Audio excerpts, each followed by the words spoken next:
Olá, tudo bem com você? Tudo bem? Olha, final de semana prolongado, com feriado e coisa e tal. Tá todo mundo muito mesmo descansado, né? Preparado para estudar um pouquinho, preparado para entrar nessa parte formal que a gente está cada dia mais adentrando quando a gente fala de consultoria.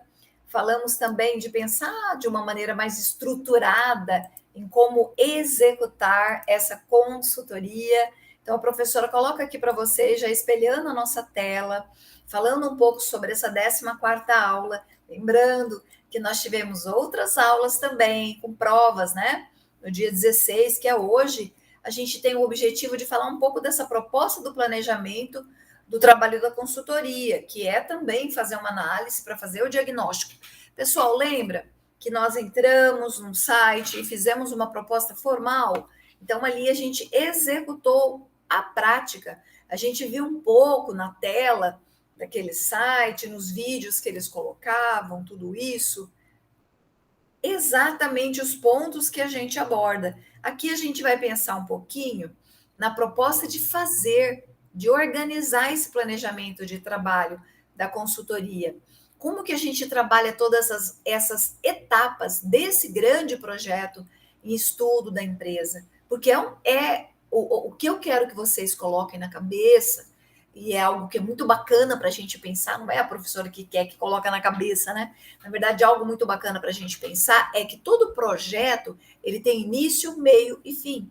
É como a consultoria. A consultoria é um trabalho que tem início, meio e fim. E nós gostamos quando acontece que a empresa consegue assimilar essa tratativa, consegue compreender os gestores que buscam esse atendimento, esse serviço com um olhar que vem lá do externo, que vem do outro, para agregar informações para o nosso negócio.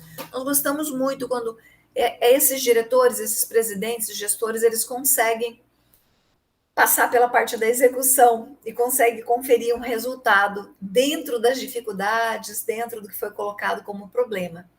Então, a gente começa esse projeto sempre coletando os dados, as informações de cada pessoa, fazendo um estudo sobre o que está acontecendo no negócio, com cada colaborador de preferência, como a gente vai conduzir, como a gente vai envolver essas pessoas nesse estudo. Então, a gente define o objetivo do estudo, a gente dá essa delimitação do escopo, que é exatamente o que está no topo, qual é o problema, qual é a atividade primária, principal, primordial para se executar. A gente percebe e observa como que essa delegação de atividades também acontece e trabalha tudo isso. Exemplo, a gente vai fazer um estudo de implantação de uma unidade organizacional. Quando a gente vai fazer essa viabilidade financeira, técnica, e chama o serviço de uma consultoria para contribuir nessa abordagem, nesse direcionamento, para entender quais que são as etapas prioritárias, o que vem na sequência, na outra sequência, para se executar. Então, se estabelece esses objetivos e quais seriam os níveis de mensuração, de controle que nós vamos usar desde a implementação até o momento que a gente vai lá conferir se deu certo. Então, é uma pesquisa assim preliminar, a gente visualiza a gestão, os processos, o ambiente interno, como que é a fala das pessoas, quais são as documentações que eles nos apresentam, administrativo-financeira, ou da equipe, quais são os contatos com os usuários, com os fornecedores, como que isso acontece. Isso é uma preliminar do que a gente vai fazer. E aí a gente começa lá no nosso mundo a desenhar o projeto, que é aquilo que a gente fez, né? Que era escrever aquela proposta, com o título, a unidade envolvida, o tempo que isso vai acontecer, ser executado, qual que é a concepção desse trabalho, como que a gente justifica essas ações, quais são os recursos, os insumos, o que a gente vai usar de material, né, de recurso, e a gente às vezes usa a expressão pessoas como recurso, mas de quantas pessoas a gente precisa, quem que é o time que vai trabalhar? A gente vai fazer treinamento, vai delimitar quais ações para o trabalho de consultoria. Observa, pondera, descreve as restrições ambientais e executa um cronograma. A gente pode chamar de calendário ou de programação de atividades também. E aí a gente usa esse instrumento de levantamento de informação com técnica de entrevista, de questionário, de observação. Lá nas primeiras aulas, eu enviei um questionário gigante para vocês, lembram dele? E ali entrava a parte financeira, os recursos humanos, estava tudo incluso. Então, a gente usa esses formulários para fazer esse levantamento de forma mais assertiva. E também é muito importante que isso venha escrito, porque você está colocando ali um documento, né? Então, o objetivo básico da entrevista é minimizar as resistências, é aquele quebra-gelo, é aquele momento de aproximação, de entender os motivos que levam as pessoas a pensar do jeito que elas pensam, agir do jeito que elas agem. A gente começa a envolver os entrevistados e a gente também se envolve no negócio. A gente começa a pensar um negócio meio como o nosso. No futuro, o consultor ele começa a falar sempre se colocando naquele cenário para obter a melhor compreensão do trabalho, do cargo de determinado indivíduo. Então, entrevistar não é só conversar, é se aprofundar. É o que a Araújo coloca para a gente.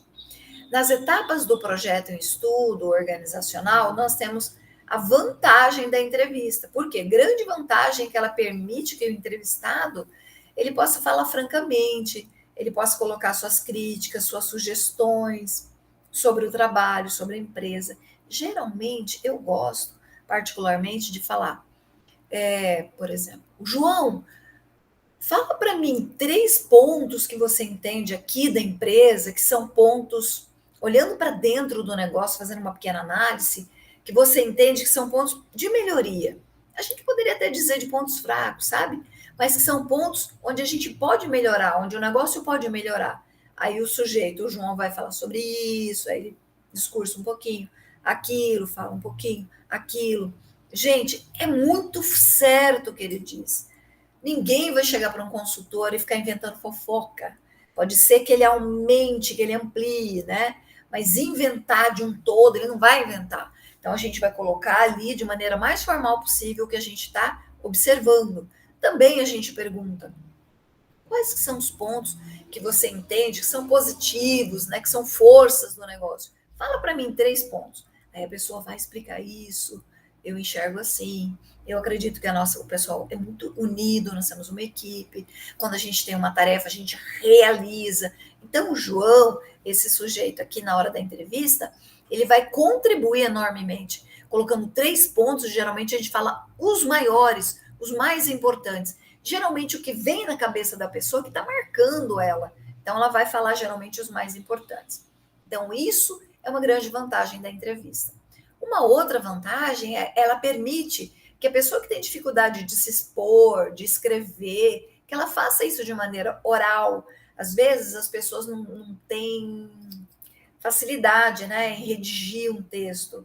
E aí, se ela fala, a gente compreende, a gente escreve.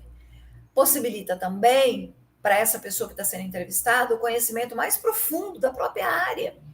Porque quando a gente começa a entrevistar, e eu estou perguntando sobre esses pontos fortes, eu percebo que a pessoa é dessa área.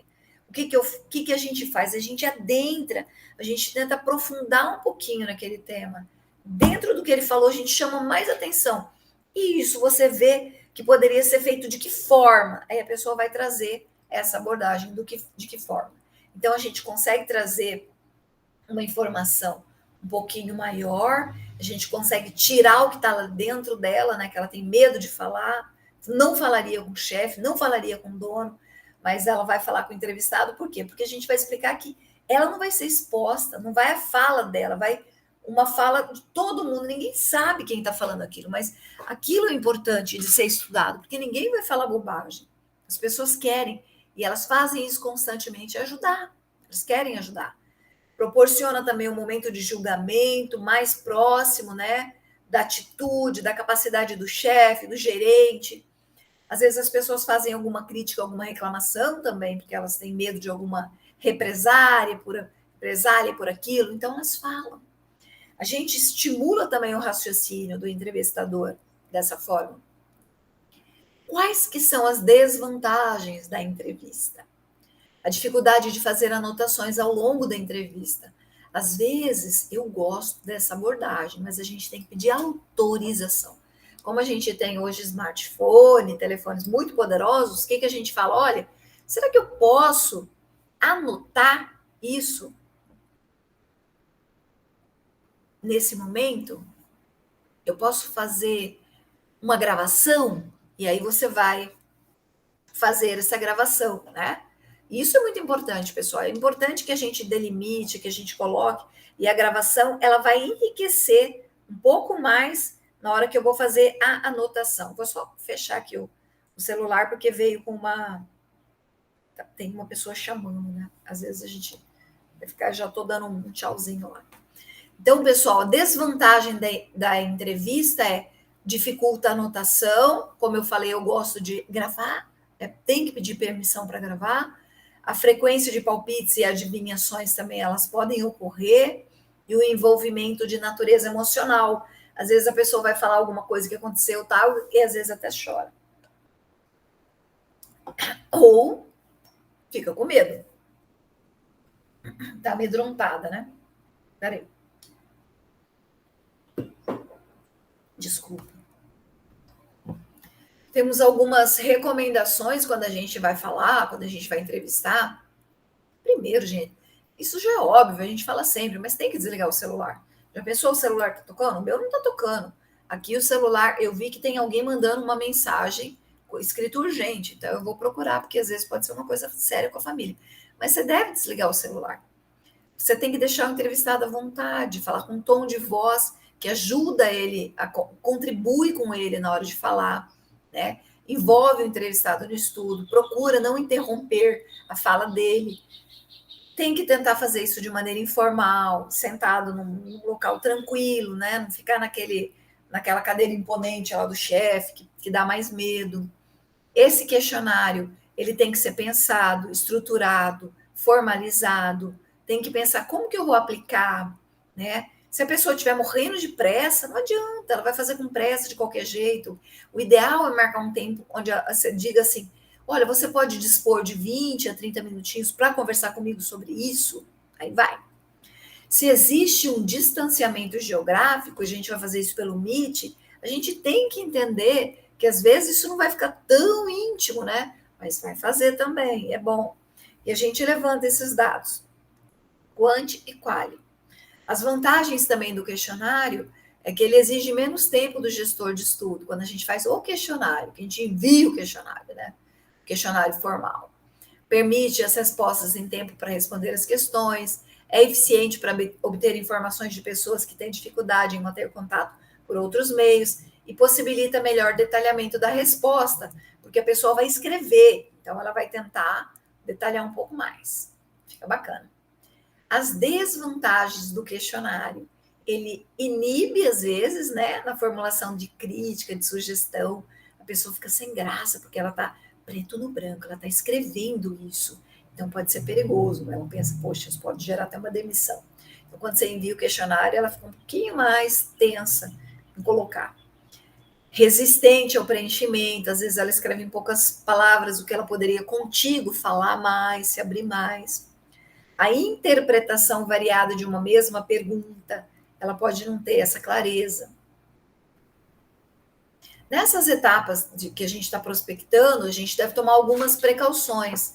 A gente tem que usar uma linguagem, uma expressão, uma forma mais simples e clara, concisa, direta, né? Direto na finalidade, com um termo adequado. Não vamos usar palavras muito rebuscadas, muito chiques, muito técnicas, que a pessoa não entenda. Vamos falar de maneira simples, escrever de maneira simples e fazer uma experimentação prévia. O que é isso? Eu vou aplicar esse questionário numa pessoa, eu vou fazer alguém responder para ficar mais simples. Qual que é a observação pessoal? Eu comparo o meio da informação da entrevista com o questionário. Eu comparo a receptividade da sugestão, da resposta, em fazer a entrevista e enviar o questionário. Faço um comparativo. E também do conhecimento técnico que a pessoa tem. As desvantagens é que às vezes é um processo mais demorado, pode partir para uma impressão errônea, uma perturbação no trabalho, né, regular. As preocupações e recomendações são sempre evitar o caráter de estar inspecionando, né? Tem que ser informal, tem que usar um quebra-gelo, olha o cara que usa, né? Ou o consultor com uma camisa até informal. Então, para ser uma coisa mais tranquila, o processo de entrevista. Então, é isso. Hoje a gente ia falar sobre essa proposta. Eu sei que vocês têm algumas dúvidas, enviem para falar um pouquinho. Pessoal, o nosso tema de hoje era fazer esse recorte, para falar sobre essa proposta do planejamento do trabalho de consultoria e na abordagem do diagnóstico, fazer a técnica da entrevista ou a técnica do questionário, que as duas são muito bacanas. Eu fico aqui aguardando vocês, para vocês enviarem o que vocês tiverem de questionamento e dúvida, tá? Podem ficar muito tranquilos, como a professora disse, hoje nós temos 2 bancas de TCC que eu vou ajudar na qualificação, então eu peço para vocês que vocês tenham bastante paciência com a prof, a gente está ajudando os colegas de vocês também, e é importante esse momento, porque os outros professores têm que cumprir esse prazo que foi enviado pela coordenação do curso, então a gente coloca uma aula síncrona para vocês, uma aula gravada, mas tentando agir da melhor forma possível. Muito obrigada. Um bom descanso para vocês. E na próxima aula a gente vai fazer umas atividades, tá? Algumas avaliações de atividades. Um abraço.